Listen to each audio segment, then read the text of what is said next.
رادیو صدای زندانیان سیاسی. با سلام، من فرمیسکی آذرامین همراه با شما در رادیو صدای زندانیان سیاسی.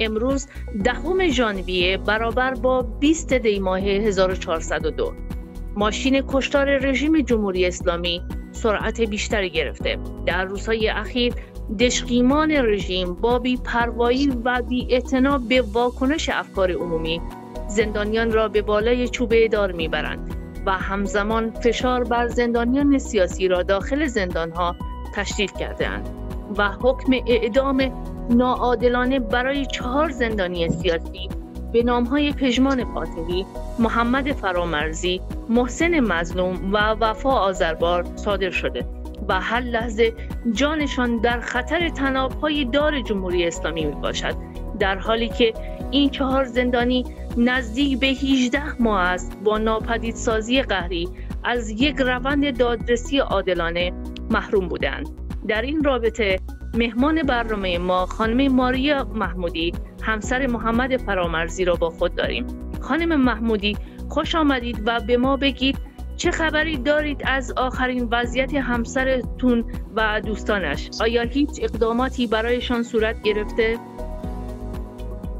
با سلام خدمت شما و شنوندگان عزیز. بسیار سپاسگزارم که این فرصت را در اختیارم قرار دادید که صدای همسرم و دوستانش و همچنین خانواده های این عزیزان باشم. حکم اعدام همسر من و دوستانش در دادگاهی کوتاه و فرمایشی صادر شده. این 4 نفر در بیش از 1 سال و نیم گذشته تحت فشار آزار و شکنجه بودند.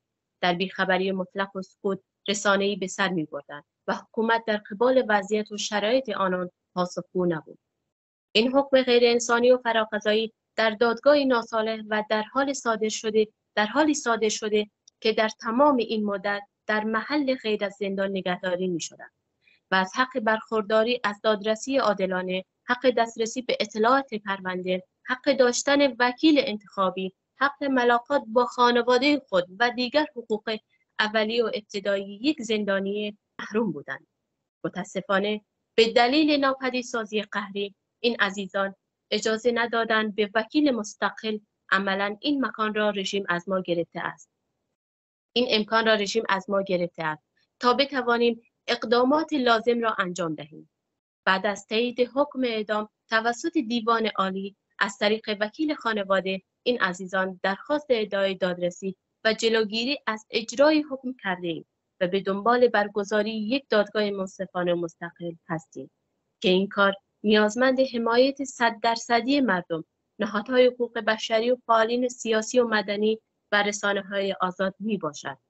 و اگر حمایت این عزیزان نبود، نمیدانم چطور میتوانستیم این روزها را سپری کنیم.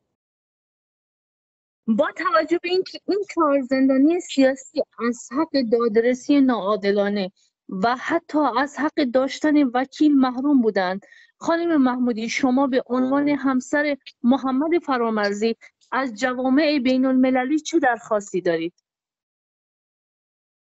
ببینید، نزدیک به نیم قرن است که جمهوری اسلامی به صورت سیستماتیک با اتهامات واهی اقدام به حذف فیزیکی کسانی که مخالف یا همفکرشان نباشد می‌کند و در آینده نیز انجام خواهد داد و نباید جامعه جهانی مماشات با جمهوری اسلامی را برگزیند.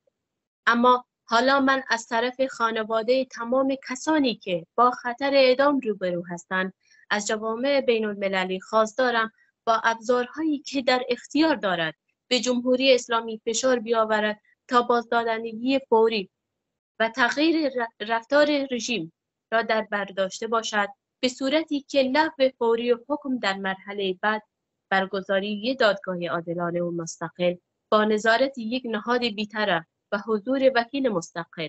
این خواسته ما از جامعه بین الملل است و امیدوارم صدای زندانیانی که با خطر اعدام روبرو هستند را بشنوید. با سپاس از شما خانم محمودی که با ما بودید، همچنین سپاس از همراهی شما که شنونده رادیو صدای زندانیان سیاسی بودید. با آرزوی روزی خوش برای همگی. رادیو صدای زندانیان سیاسی.